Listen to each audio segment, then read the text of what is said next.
Chapter 13. Taisia arrived in Manhattan at her brownstone she owned after the American Revolution. One of the first built on the West Side in the latter half of the 1900s, and after a brief stop in Paris, France.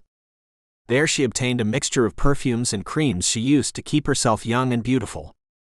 But she needed more ingredients, and that's why the young women who showed up dead in alleys around Manhattan, minus blood and skin, became her victims.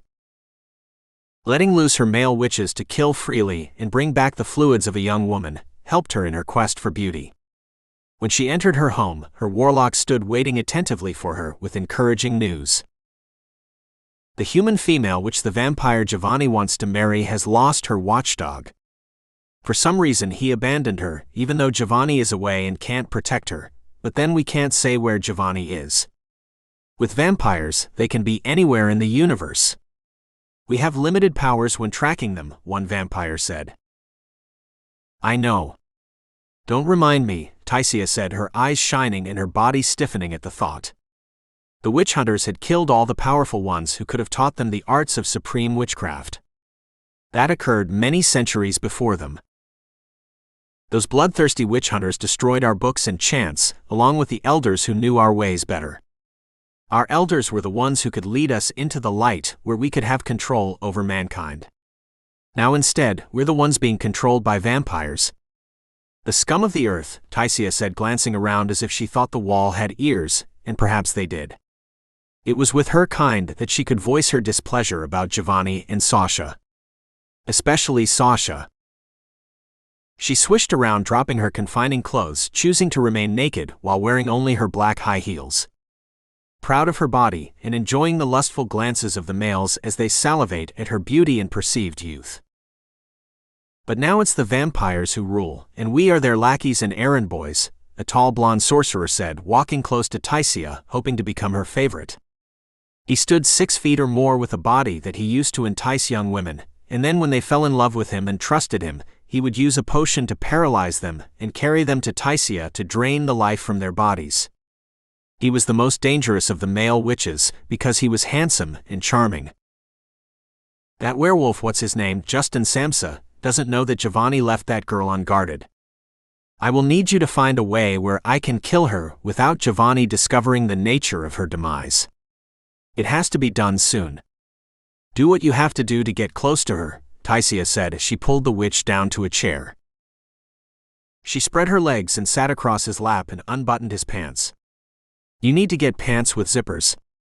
You give away your age with those things, and it takes me longer to feel that hard cock of yours, she said, placing her hand inside and pulling out his manhood. Even she had been impressed with his length and hardness.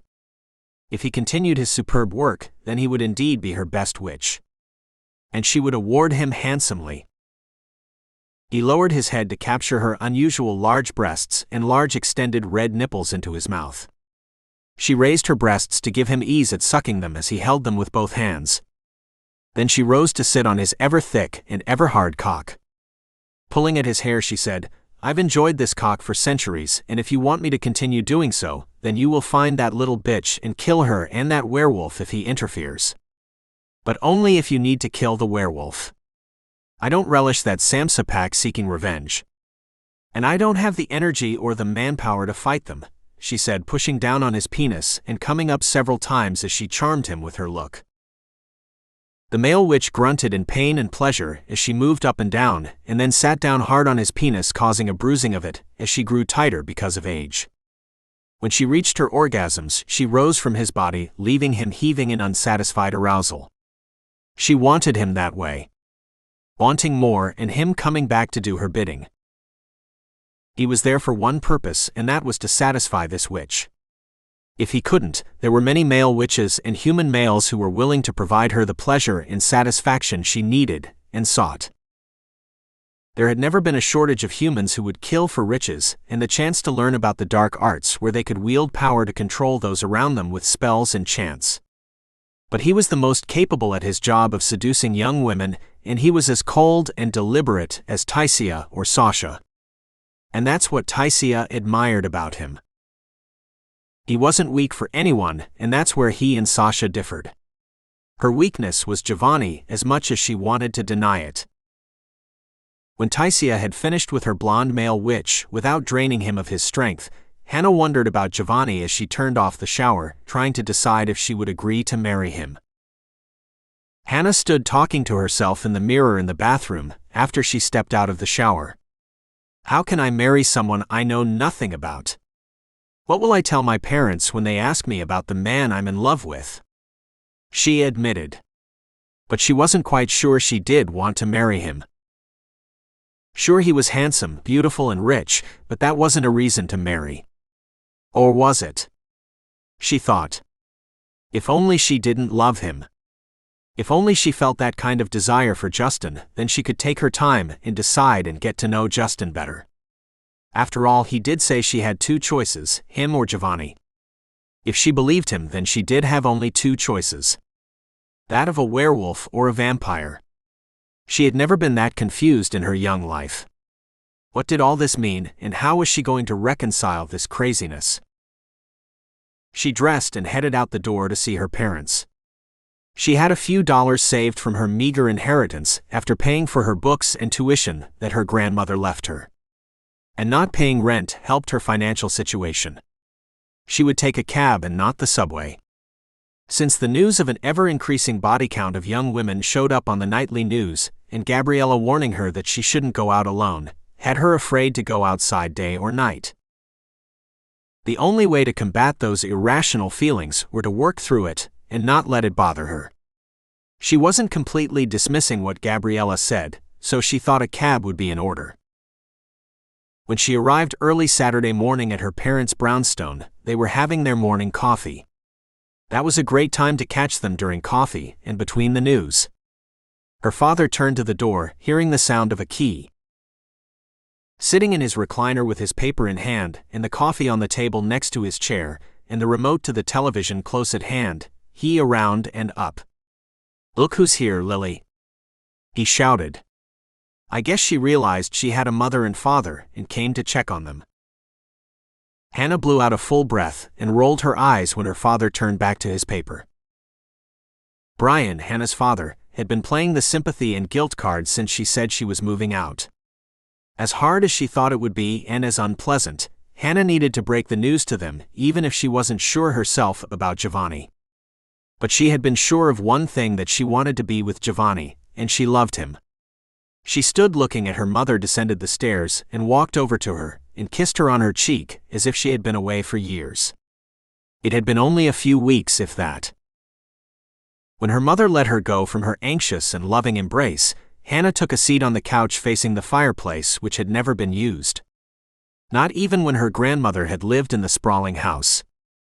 It had been too large for one person, and now it was too large for only two. Looking around at the silent room, she knew once she said Jovani's name and admitted that she had a somewhat boyfriend, they would read all about him in the papers, or her father would Google him and discover how much money he has, and he will think that something is wrong with him. She decided to break the news all at once, like giving a child medicine, before her parents could get a fixed notion about him. "I've been asked for my hand in marriage." Her father didn't look up. She could tell he wasn't reading either. He reached and sipped his now cold coffee. "I didn't know you had a boyfriend," her mother said softly. See, she never confides in her parents. What did we do to garner such disrespect? We sent her to good schools, and now she thinks she's better than us. Hannah knew arguing with her father was a waste of her time. He enjoyed to talk and to hear his own voice, she thought. And it wasn't him that sent her to private schools. It was her grandmother's money. Her father never could afford the tuition even with her scholarships, not on a teacher's salary. She goes out and dates a man we know nothing about. "We never even met him, Lily," Brian said. "Why didn't he speak to me first?" "Because he's out of town taking care of business and getting things in order, father." "What kind of job does he have?" Brian asked Hannah. His eyeglasses resting on his nose as he looked over his half-moon reading glasses. Hannah bit her nail as her mother watched at her. Lily knew the signs. Hannah was hiding something, but she didn't know what, or she was too nervous to tell her about the young man. "He's an industrialist." Just exactly what does he do? Brian said, looking at her straight on with a sour face. He has property in Manhattan, and he's rich. A rich playboy. That's all my daughter can find at those fancy schools? Who has a girl 1 minute and trade her in when she gets too old, and for them, 25 or 30 is too old, her father said. So why hasn't he come to ask me for your hand in marriage? Hannah's father wanted an answer. Oh, Brian, they don't do that anymore. You never asked my father. That's because he was dead. I'm not dead, not by a long shot. There is no way I will agree to that union unless he meets us, Hannah's father said. We could elope, Hannah said, trying to be glib. Her father twisted his mouth and took another sip of coffee. You're not going to do that. I know you, Hannah, and Brian, you leave Hannah alone. You're as happy to see her as I am. If you put too many restrictions on her, then she may not come back and bring her young man. After all, she's grown and ready to graduate from the university. It's different these days. They run off to Las Vegas and marry and never tell their parents. At least Hannah said something to us. And get an annulment the next hour. That's what these playboys do, especially the ones with all that money. I read the news. They get what they want from a pretty innocent girl like Hannah, and then they ruin her, or worse, give her a lot of money to get rid of her. That's not going to happen, Father. Jovani isn't like that. Brian turned to look at Hannah. What kind of name is Jovani? His name is Jovani Nightingale. And I don't know. What does it matter what name he has? All right, now you know his name, Hannah said. And I'll Google him and know more about him than you do. Hannah didn't know how much longer she could take this. She should have left the first year in college. She had enough money to pay for a small place with a roommate in a cold water flat in a bad neighborhood in Brooklyn, but it was that or her family's house in Manhattan, closer to the university. She chose the easier path, she thought, staying with her intrusive father a while longer, but now happier she made the decision to leave. Hannah wouldn't choose the kind of man you're talking about, Brian, Lily said. Then she turned to Hannah. Come and eat something and then take a nap in your bedroom. You look tired and hungry. Hannah did as her mother suggested. When she woke, it was twilight. She realized that the all-nighters she pulled to pass her test had caught up with her. Even though her mother begged her to stay longer, she wouldn't because of her father's interrogation and distaste for a man he thought was taking his little girl from him, and she might show him more love than she showed him. Standing on the steps of her parents' brownstone, looking up at the full moon and taking in the fresh, chill air, she strolled to the subway. There were people walking in all directions, coming and going, from catching up on things they needed to do before they could rest on Sunday.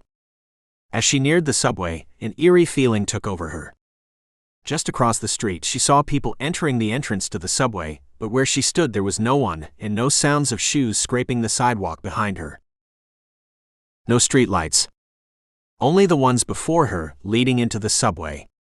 It had lights. She turned and looked behind her, glancing up the street. Nothing but darkness in the houses as well. It was as if all the lights on that block went out at the same time. It wasn't that unusual because sometimes there were rolling blackouts, but that occurred in the summer months, not in the middle of winter. As Hannah made an approach to the curb with the subway opposite of her, a woman stepped out of nowhere in front of her and faced her.